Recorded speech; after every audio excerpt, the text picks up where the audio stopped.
Mun kula terangno nggih masalah salat nggih. Terus kula tak terangno dari awal redaksi ini Nabi, terus kula terangno hukum fikih. Badhe niku nembe kula terangno ilmu filosofine salat. Ngendikane Kanjeng Nabi Muhammad sallallahu alaihi wasallam niku teng hadis sahih mutawatir niku as-sholatu khairun maudhu'un fa aktsir aw aqilla. Kula balen malih. As-sholatu khairun maudhu'un fa aktsir aw aqilla. Jadi salat itu kebaikan yang sudah bawaannya dulu. Jadi sudah bawaannya salat itu kebaikan. Maudhu itu sesuatu sing asli. Pokoknya salat itu mesti apike. Sebab niku ngendikane Nabi cek kowe ngekeh-ngekehno jumlahe salat, cek jumlahe napa sih? Dalam konteks artinya salat fardu karuan nggih, kaifiyahe karuan, aturane karuan. Terus salat niku wonten disebut an-naflul mutlak atau sunat mutlaqah. An-naflul mutlak atau sunat mutlaqah itu pantangannya hanya 3, enggak boleh ba'da subuh hatta tatlu asyamsu nggih, sampai srengenge napa meletek. Enggak oleh pas waktu zawal. Nggih niku antarane mriki pinten nak zuhur nggih 12:05 menit nggih. Wis pokoke meh zuhur niku mboten angsal. Iku jenenge wektu napa? Zawal. Terus nomor 3 ba'da asar nganti napa? Surupe napa? Srengenge. Larangan 3 salat ini bisa dibatalkan kalau ada sebab yang mukorin. Misalnya bar ngasar kok ana wong mati. Berarti kita angsal salat napa?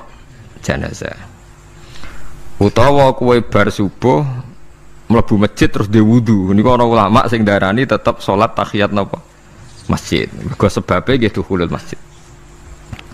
Jadi hanya ada pantangan niku wau. Niki rungokno tenan nggih. Nah terus yang menjadi kontroversi mulai zaman ulama ngantos sak mangke itu kaifiyah kados traweh. Wis ora usah tersinggung niki ilmu. Teng riwayat-riwayat Bukhari Muslim Nabi nu nak witir itu 9 rakaat. Lam yakut minhunna fi akhirihinna illa wahidah. Di Nabi nate sholat witir itu 9 rakaat enggak duduk sama sekali, mau terakhir duduk pas ke-9 terus salam. Nah, sebagian riwayat Nabi memotong sholat itu sholatul laili masna berarti 2 8 terus 1 witir. Niki rungono tenan. Sehingga ketika ada sholat taraweh yang 4 rakaat tanpa tasyahud, sebetulnya secara fikih pasti kita sepakat sah. Karena kalau 4 rakaat tanpa tasyahud pertama, kenapa kita katakan sah? Karena Nabi malah pinten songo luwih seru to nggih. Mboten iki karena menjadi kontroversi. Nah, dan tidak satu pun ulama di dunia yang mengatakan tasyahud awal itu wajib. Sampean yakin tasyahud awal wajib napa sunat? Sunat. Artinya khasnya hukum sunat itu gimana? Kalau ditinggalkan tidak batal. Berarti misalnya ono tarawih 4 rakaat berturut-turut, berarti tidak ada masalah karena yang ditinggal artinya tasyahud awal yang kita yakin itu hanya sunat. Tapi dasar ra cocok ya didadekno masalah kan. Dalile apa ya? Dalile ra cocok. Lah sing darani masalah padahal darani tasyahud awal iku sunat. Kowe salat zuhur tasyahud awal sunat atau wajib? Sunat. Nak sunat tuh khas ya, ditinggal batal lho ora? Mboten. Tapi nak sing ra cocok ya batal. Hukum ono cocok ra cocok. Mboten iki kula terangno hukum. Nah, tarawih itu yang kontroversi ini teng kitab Majmu' karangan Imam Nawawi. Ya akal-akalane tiang-tiang niku. Kula nganti sakniki kan mboten nate ngimami, tapi nggih tak kandhani imam. Supaya kayak niat ngakali pangeran, tapi pangeran bakali ya ora kena. Ngeten, ini dawuh Imam Syafi'i. Tarawih itu kalau terakhir kan pinten? 3 rakaat ya. Kan 2 rakaat dulu. Lalu pas 2 rakaat itu pas witir, yang witir kok tarawih. Yang terakhir witir 3 rakaat itu 2 rakaat sampai niate witir napa-napa? Witir. Setelah 2 rakaat sampai salam ndak? Salam. Itu menjadi sholat teraneh di dunia. Karena kue muni witir tapi jumlahnya 2. Nah, itu sholat teraneh napa di dunia. Terus sampean muni ngene, mboten Gus maksud kula niku telu tapi lurus sik. Lah berarti kayak kudu nerangno pangeran, kudu kamu pangeran kayak penjelasan. Gusti ini 2 sementara loh, nanti ada. Karena jika Tuhan tidak kamu kasih penjelasan, akan aneh kan disebut witir, tapi rokaatnya 2. Maka kamu harus niatnya Gusti ini cicilan witir. Nah, sehingga jangan kira engkau 2, tapi ini nanti 3. Nah, itu makanya setiap bilalnya atau matinya kan solu sunnatan rokataini minal witri. Jadi diumumkan sholatlah 2 rakaat, tapi yang 1 paket dengan cicilan witir. Lah itu lucu. Karena Anda sekali bilang itu witir, berarti Anda bohong kan, nyatanya 2 rakaat. Tapi kritiknya Imam Syafi'i ini kan lucu. Imam Syafi'i yang imam kita itu mengkritik, itu sholat aneh kalau begitu. Sholat itu kalau sudah salam itu dianggap sholat mustaqillah, sholat yang mandiri. Nggak bisa sholat kok bertakluk dengan sholat setelahnya. Sholat itu kalau sudah dimulai takbir, diakhiri salam ya selesai dan menjadi sholat yang mandiri. Nggak bisa sholat yang mandiri nih, engkau nasibku ngenteni yang 1 itu iso sholat nanti selesai yo. Selesai. Sebab itu seharusnya witir agak resiko ya 2 rakaat langsung tasyahud awal, engkau terus tambah 1 rakaat. Kados mirip maghrib lah, mirip apa? Maghrib. Tapi itu kan masalahnya tidak populer juga. Nah itu. Akhirnya diakali wa shollu sunatan minal witri nggih. Tembriki ono minal witri kan? Itu kalau diterjemahkan salatlah kalian paket witir tapi ganjil paket witir tapi genep sih, tapi ini sementara Gusti, tapi kan kita masih bingung. Itu cara pangeran dia bingung tenan ngadepi. Nah, makanya itu nak cara kula ya ora usah dijerok-jerokno, pokoke ngono iku. Ya dadi barang keliru kadang ya muga-muga sepuro pangeran ya ora usah ngono iku. Dadi nak salat ya nak cara Sayyidina Utsman itu memang beliau bilang 2 rakaat itu berdiri sendiri. Karena sholat itu setiap 2 rakaat selesai, setelah salam itu selesai. Nanti yang witir ya 1 itu. Makanya 2 itu rasanya witir-witiran cara Sayyidina Utsman. Maka Nabi dawuh wa autir bi wahidatin. Kemudian sholat-sholat Anda yang 2 itu ditutup witir. Berarti ya yang sholat kedua ya usolli sunatan ya biasa saja, nafal mutlak, nggak usah nyinggung-nyinggung nopo witir. Oke. Loh ini penting sekali karena nyatanya ada witir kan?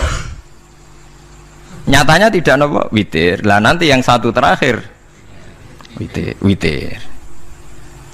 Ya tapi adatnya ngoten niku. Jadi ini perlu sampean ketahui, sholat itu memang banyak masalah di secara fikihnya. Karena tadi kalau sampean niat witir, setiap sudah salam itu kan berarti selesai dan berdiri sendiri. Lah kok suwe-suwe nak rakaat sing terakhir batal lah, berarti sing ngarepe melok batal. Mergo sak paket koyo capres mbek napa? Cawapres. Ya ora iso salat kok ono.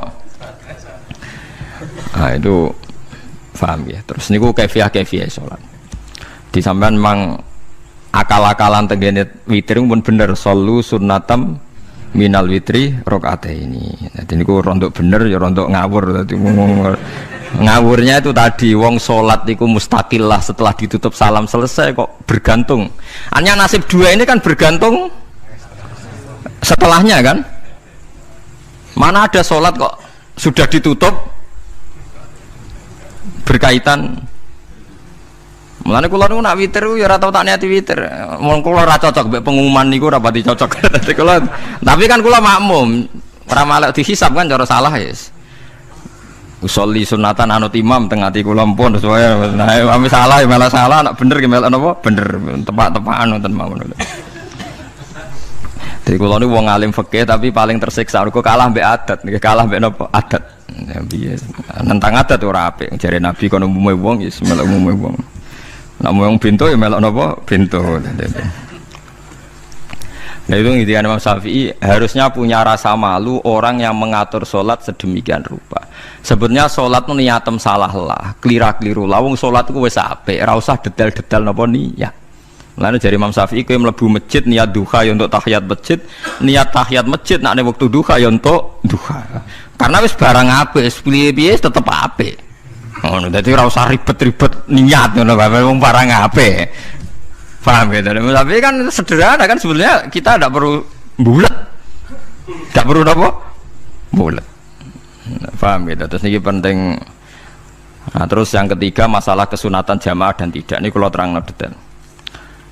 Menurut hukum fikih, tahajud itu jelas gak disunatkan jamaah. Witir juga gak disunatkan jamaah.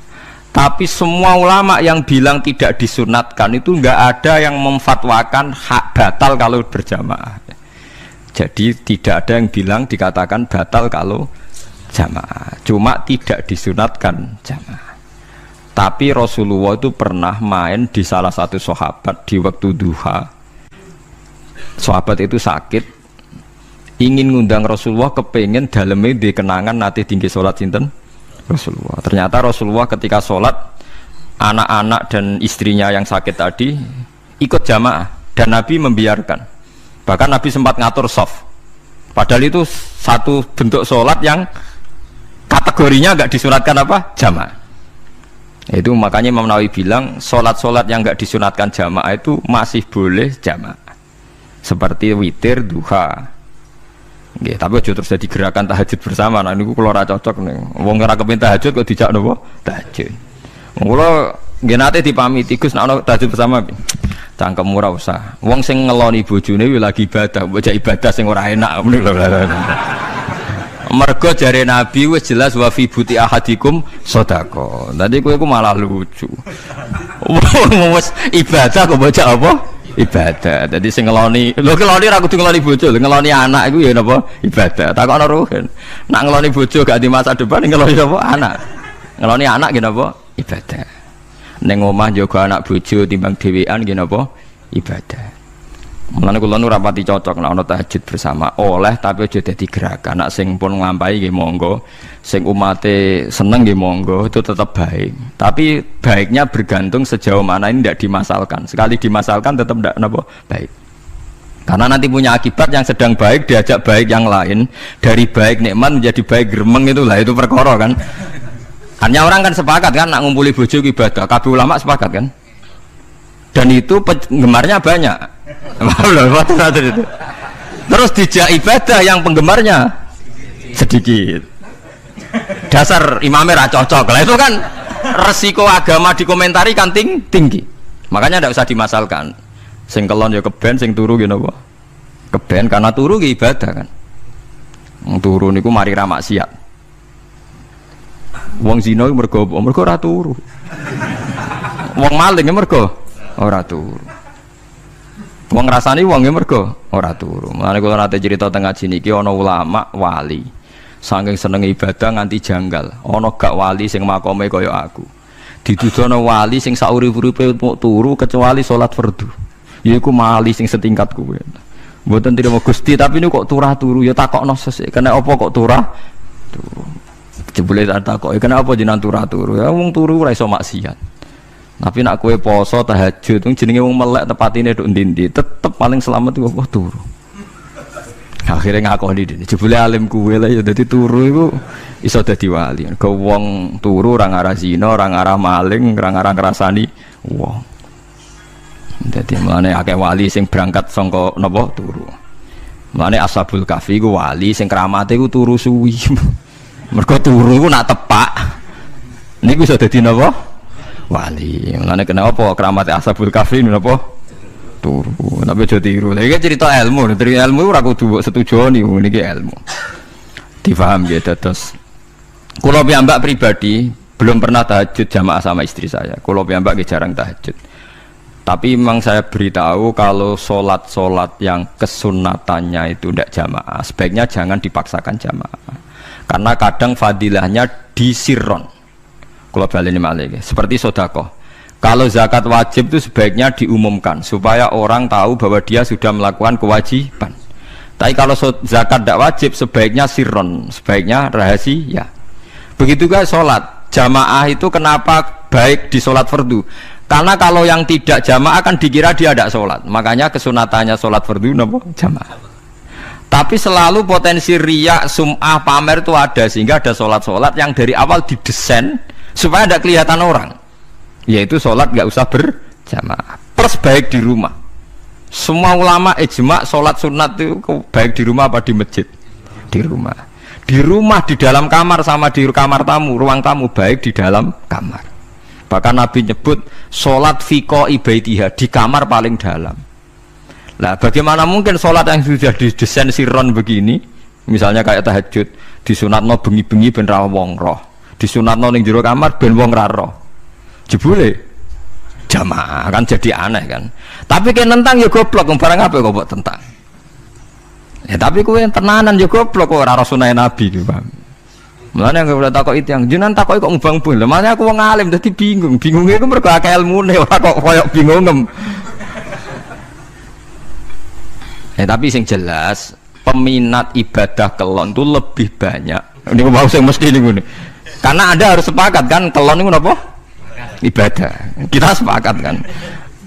Dan itu peminatnya banyak. Itu sekali ada pengganggu pasti dikomentari tidak baik. Padahal pengganggu nih ngajak tahajud. Itu akhirnya akan tahajud jadi korban dikomentari gara-gara penggang. Nah itu yang saya tidak senang. Dieling-eling. Yang keempat ini makom saya tapi jangan sampai tiru. Ada torikoh namanya Mulamatiyah yang pernah disebut di mana ya Mulamatiyah. Orang semua coba Malamatiyah. Ada ulama itu seumur-umurnya itu tidak pernah sholat qobliyah ba'diyah. Tapi jauh tiru, kalau ngomong saya ulang-ulang jangan tiru.